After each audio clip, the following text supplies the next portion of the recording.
Hello बेटा, आपने 7 chapter दान का हिसाब पढ़ लिया था। अब इसके क्वेश्चन आंसर हैं। सबसे पहला प्रश्न है, राजा किसी को भी दान क्यों नहीं देना चाहता था। आंसर है, राजा किसी को भी दान इसलिए नहीं देना चाहता था क्योंकि वे कंजूस था। उसे ऐसा लगता था कि वे दान देने से राजकोष खाली हो जाएगा।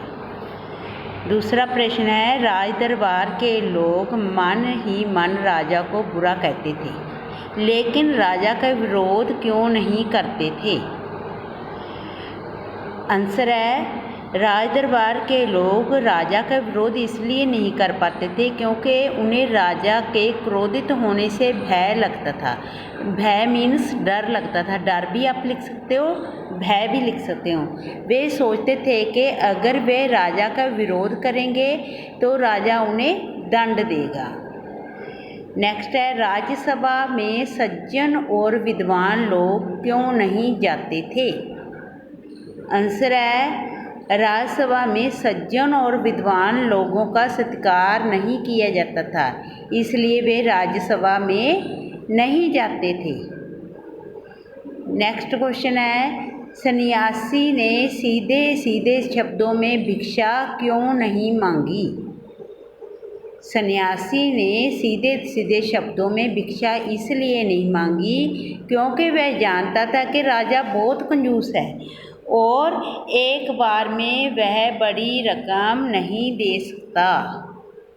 राजा को सन्यासी के आगे गिड़गिड़ाने की जरूरत क्यों पड़ी।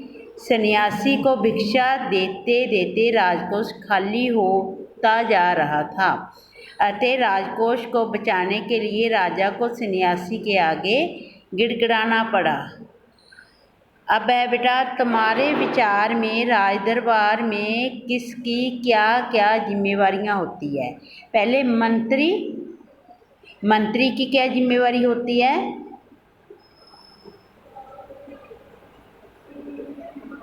मंत्री की जिम्मेवारी पूरे राज्य की देखभाल करना होता है। वह राजा के काफ़ी निकट होता है और हर जगह के मामले में उसे उचित सलाह देता है। सेकंड पे है भंडारी। भंडारी का क्या रोल होता है राज दरबार में। भंडारी की जिम्मेदारी राजकोष को सुरक्षित रखना है। पूरे राज्य के खर्च का हिसाब किताब रखना भंडारी का ही काम होता है। राजकोष में कितना धन है और उस धन का खर्च किन किन